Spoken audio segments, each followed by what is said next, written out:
everybody. Thank you for joining us for another episode of the Maga Woman TV. And I am so proud to introduce Kathy Wong, who is our cover girl for the April issue of the Maga Woman magazine. She's also a very dear friend, and she's the founder of Moloko, which is an absolutely fantastic organisation that's making a difference. So welcome, Kathy.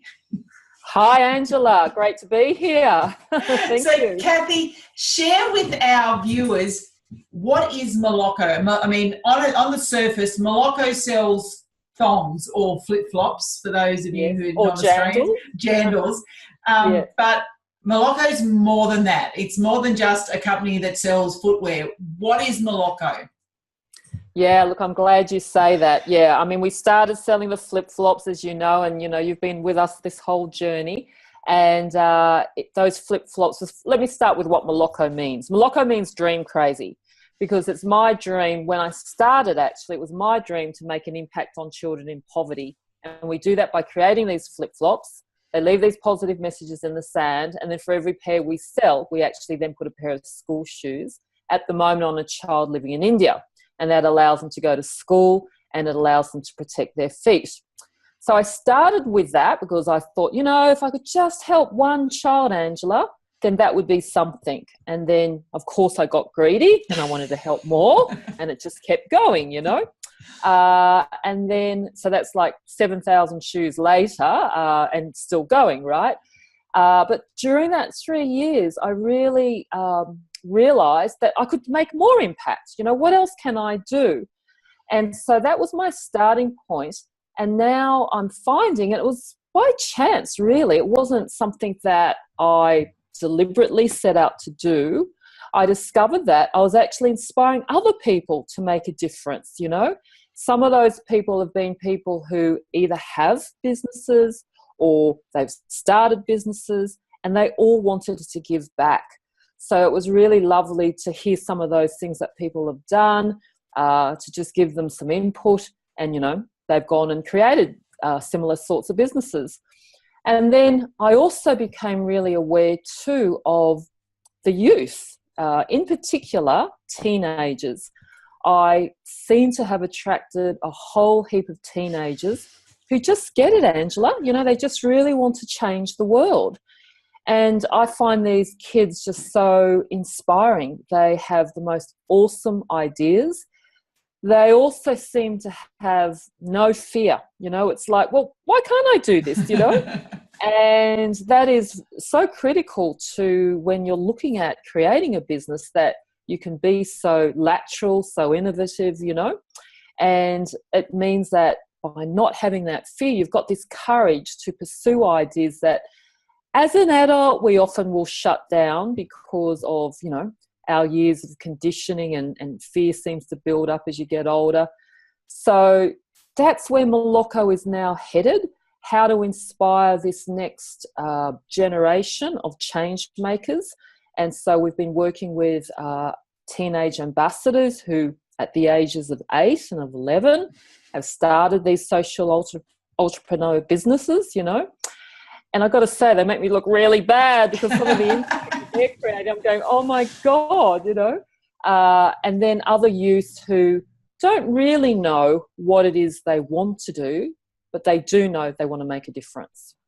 So can you just explain what a social entrepreneur or social enterprise is? Because it's not a charity. Can you just explain what all that means for the people who are watching?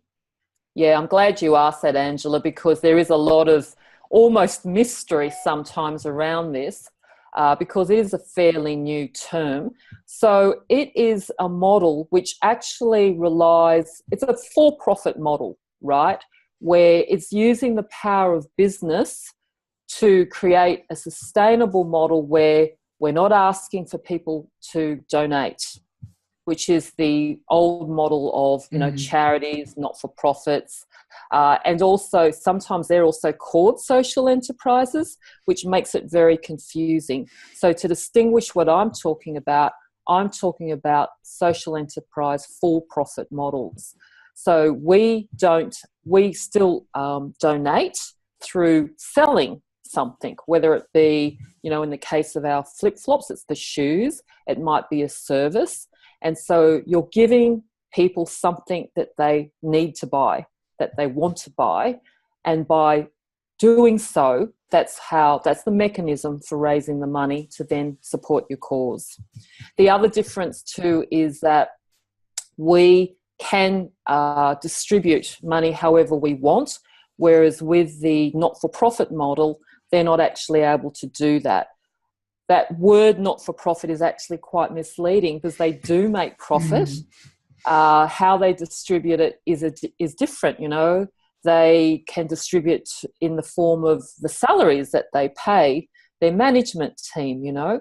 So it's just a different structure and different mechanism to raise the money to then be able to support the causes.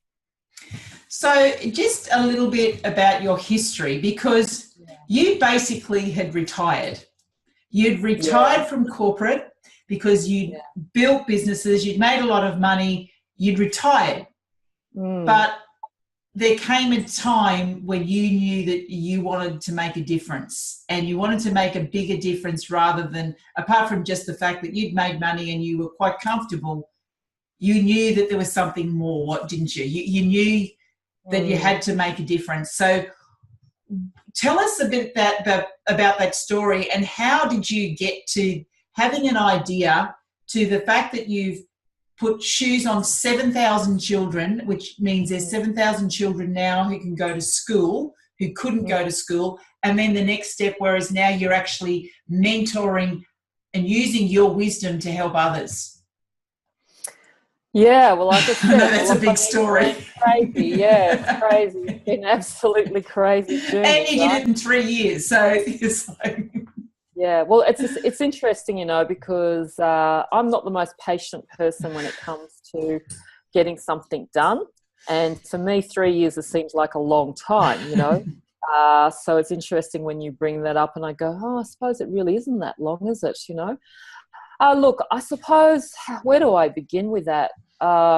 Yeah, look, when I had my other businesses, I always supported children's charities and causes. It was something that really resonated with me.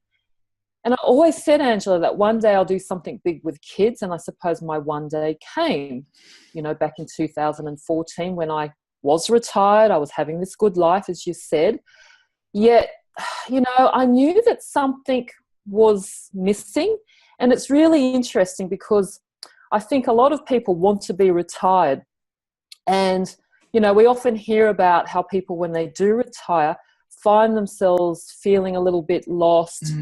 They're, you know, they're looking for something. And I suppose I became that way in the last 2 years, I would say, 3 years of being in retirement mode.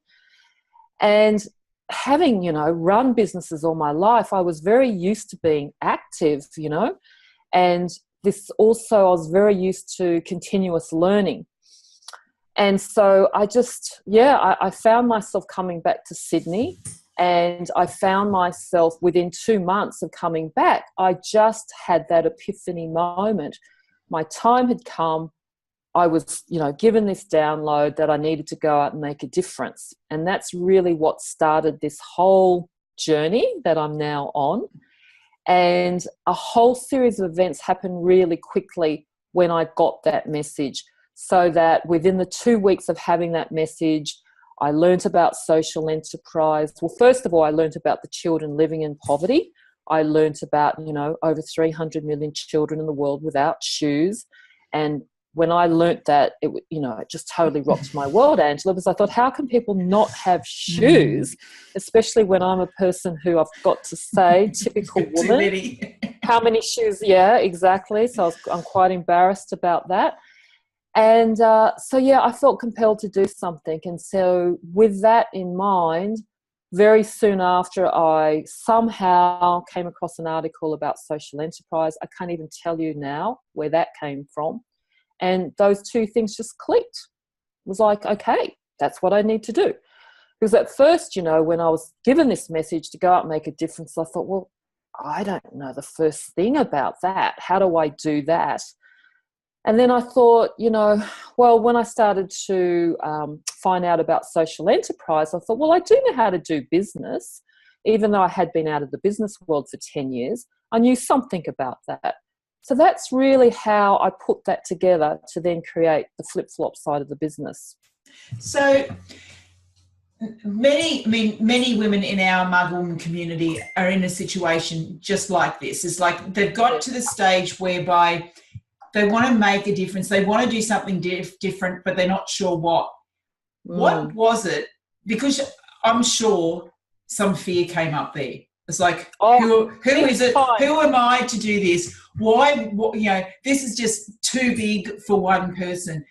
How did you move through that? Because that would be, I would say, a big block for many women, particularly if it's something, I mean, not only were you going to create a social enterprise business that you've never done before, you were going from being a graphic designer, so a service-based business, into retail, which you'd never done. You never knew how to basically make a flip-flop and get that all sourced, and you didn't want just a plain one, you wanted one that made messages. I mean, there's just so many obvious blocks to making this happen. How did you get through all of that? Besides the crazy bit. I know you're crazy. And is it just craziness that got you through? Yeah, there's certainly an amount of craziness for sure, and it's like there was ignorance as well, ignorance is bliss. Like what you don't know that you don't know. But I had fear in a big way. Although the fear, it came later, Angela, because I was so compelled to help.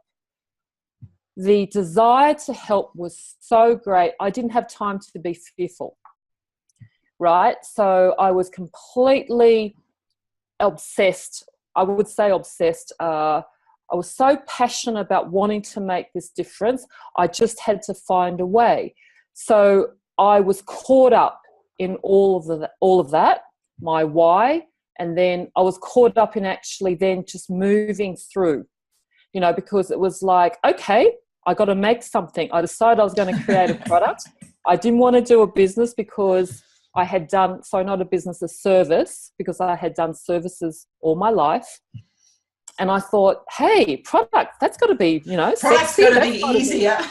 Easier. Oh my God. So what do? You take on a seasonal product at that. Yes. I probably have picked one of the hardest businesses I could have picked, right? But like I said, I didn't know that. I thought, pair of thongs, that can't be that hard, can it? Anyway, that's a whole nother story. And so, it was being driven. I was just so driven. And coming back to your questions around this, I really believe that if you know why you want to do something, it's so strong, you will find a way. And so for me, it was like, okay, once I knew I was going to create a product, then I had the problem of, well, what am I going to create? What product do people need? And once I did know that and started to research that, I had started this whole chain of events, So once you start moving, momentum creates momentum. And I really think that's probably the best piece of advice I can give, that once you have this vision and this why, how you actually going to achieve it falls into place once you start one action. One action leads to another, and it's just important to keep moving through it.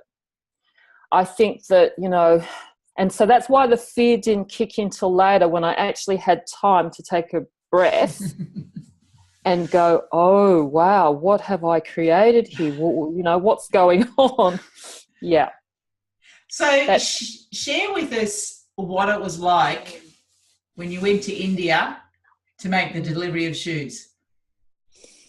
Yes, well, we went to India a year after we had started the business, and I'd never been to India in my life. A lot of people have thought that I must have gone to India first and seen the kids and then started the business, but that was definitely not the case. It was my most defining moment in my life, to finally be there, to see the children that we were helping and giving out shoes to. Was like, it was almost surreal, Angela, because, I couldn't possibly imagine how I was going to feel. It was very emotional. Yeah. And, you know, that year that it took to get to India, there was a lot of hard work, right? And so suddenly all of that hardship, the angst, everything that had occurred that was difficult just fell away. It was all forgotten about in that moment, you know, because looking into those children's eyes, looking at their smiles, I don't know, there's no better feeling than to be able to see how you have touched someone's life, you know? Yeah.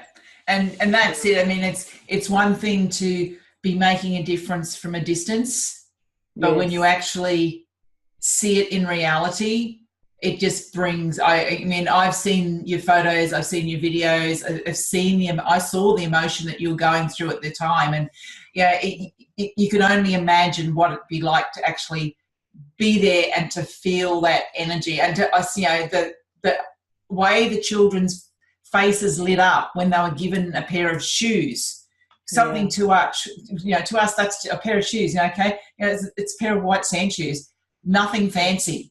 Yet this was a lifeline for these kids, because explain why shoes are so important in India for children. Explain what that makes, what difference that makes in their life. Yeah, right. That's right. Well, you know, in Australia, when we walk barefooted, you know, we're walking on grass, sand, concrete, soil. It is a totally different situation in India. In India, you know, they're walking over raw sewage, they're walking over, you know, building waste. And so those situations can actually create disease. So they carry airborne diseases through their feet. And so the schools won't allow children to go to school without shoes, because they're worried that the children are going to spread disease through their feet. And those same diseases can actually become fatal if they're not treated. So, yeah, something just so simple that take for granted. Yeah. And because these children also don't have medical care like we do in Australia, do they? Because many of them don't have birth certificates, they can't prove who they are, and they have no money for medical care, even though medical care compared to ours is so cheap. That's right. There's that. Then there's also the situation of, you know, a lot of the children have actually run away from home, you know, around by the age of 5 or around that age. And so they're out on the streets with nobody, fending for themselves. And, you know, there's parts of India where a child is kidnapped off the streets every 3 minutes to be trafficked. So you just cannot comprehend the situation. We're so removed. So going over there and experiencing and seeing these things, which up until that point I could only read about or be told about, was a very, very different situation to having that experiential learning. So since that time, as you say, you now know that you want to make an even bigger difference. So it's not just about what you're doing, providing shoes for these children. Now you're mentoring other businesses, other young adults who are doing similar things in different ways, because you've got the knowledge. So you're now actually sharing your wisdom, which is exactly what Maga women do, is they share their wisdom, and you're seeing how much joy these young adults can bring to the world as well, because they're so enthusiastic. As you say, they have no fear about the differences that they're making. So how has that changed you now even more, knowing that you're making an even bigger difference in the world?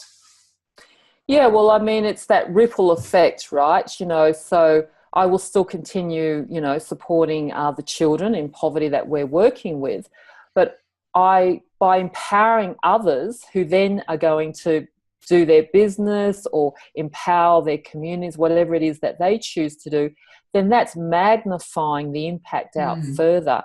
And, you know, because it's not about individuals, it's about as many individuals really as possible to make the impacts, because there's so many issues in the world that need help.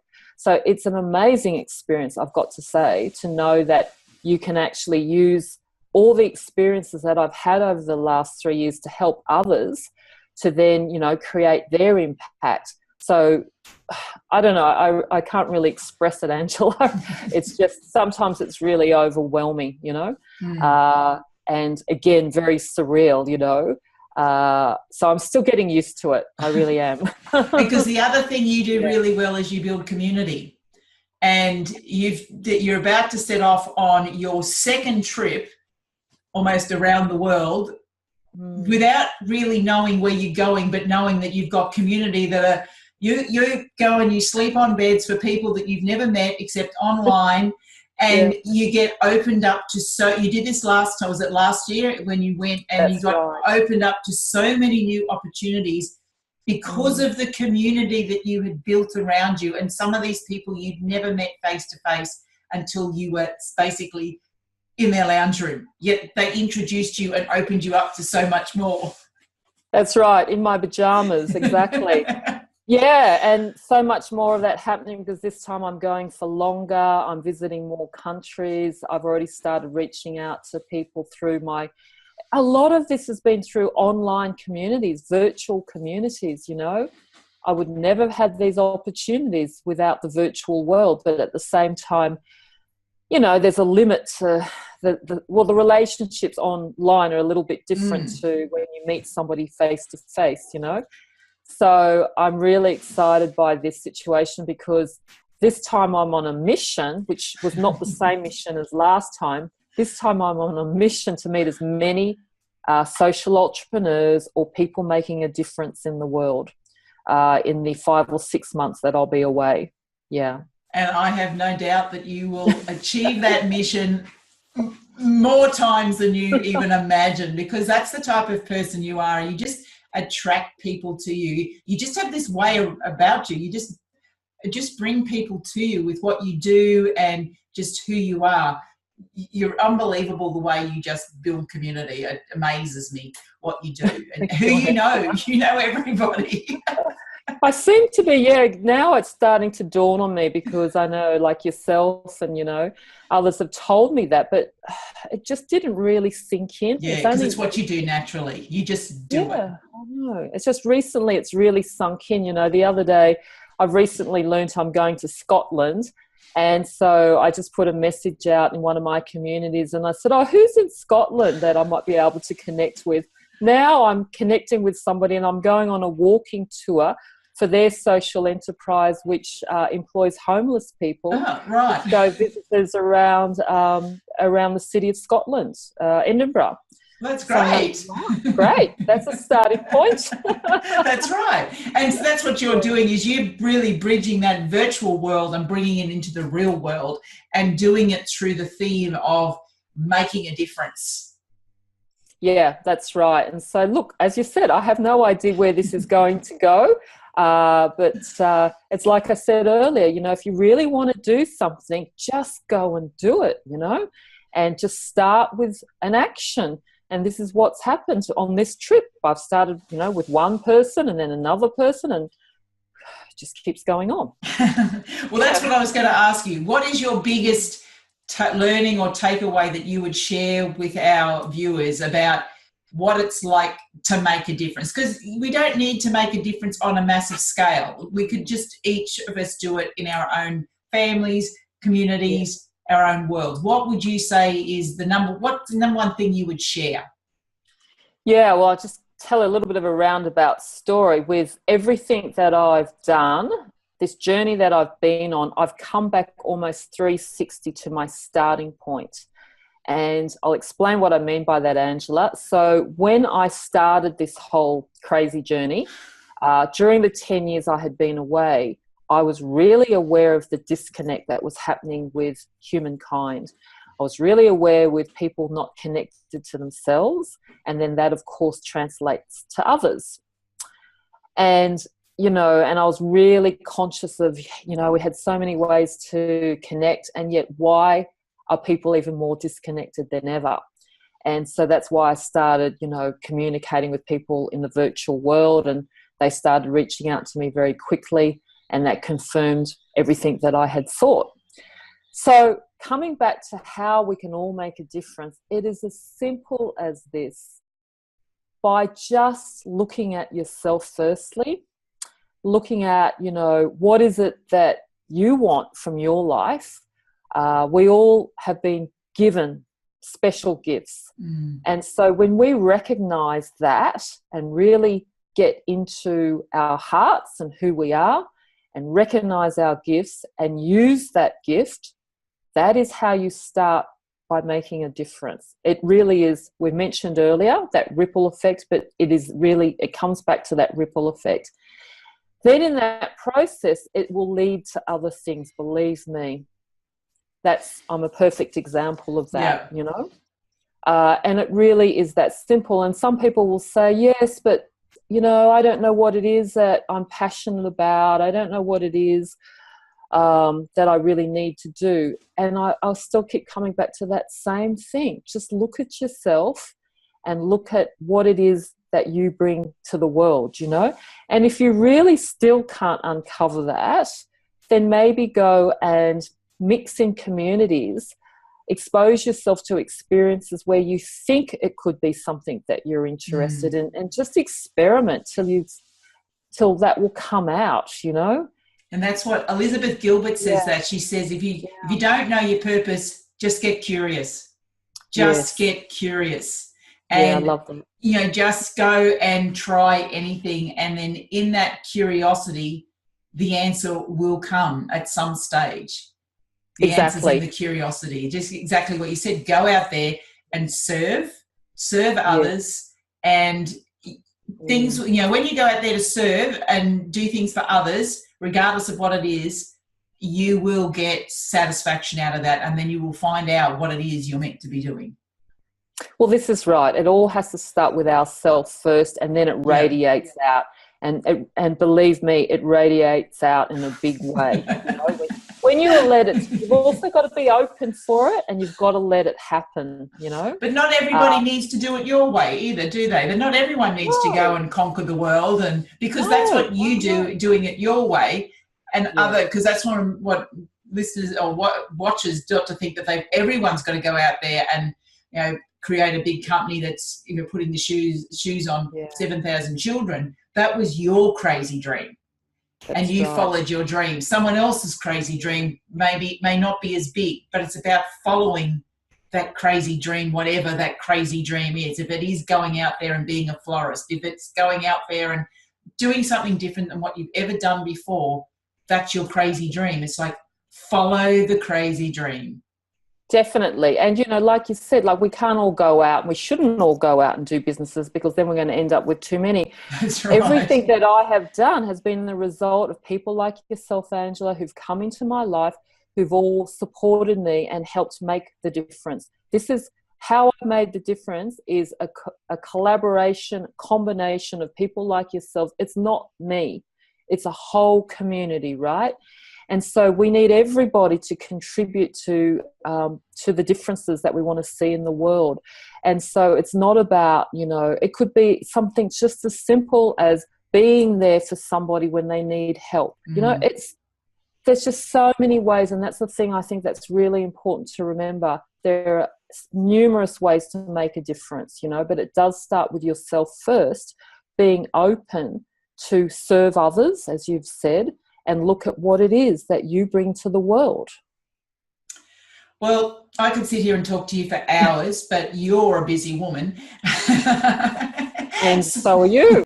I'm not quite as busy as you. And Kathy has written an article in this month's Maga Woman magazine in the April issue. And if you want to find more out about Kathy, if you just pop over to Moloko, which is moeloco.com,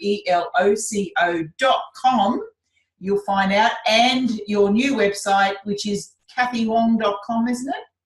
No, we've just got some social channels at the moment, which is Kathy Wong Sid for Instagram and Kathy Wong Changemaker, and they're just simply social channels at the moment whilst we're in the process of rebuilding our site. Yeah. So, but all the links are going to be in the magazine anyway, but find out what Kathy's doing, follow Kathy on what she's doing. because she's making a difference. And when she goes traveling around the world, guaranteed we'll be getting videos from her, we'll be getting photos from her as she goes out and she explores what else is out there in the social enterprise space. And I can't imagine what's going to happen when you come back and how much difference it's going to make, because when you came back last time, the world just changed for you. I know that. And Yes. It's going to be even bigger next time you come back. So thank you so much for being part of Maga Woman TV today. I've really loved having a chat to you. And likewise, Angela, thank you again. I mean, I love the Maga Woman project because, you know, I am a Maga woman, and I think that what you're creating, your community, is amazing. And so I hope to see, you know, that I look forward to watching that grow. And as I said, you know, thank you so much for this interview and your continual support of me, Angela. Thank you. It's my pleasure. So from my heart to yours, infinite love and gratitude. Bye for now. Bye.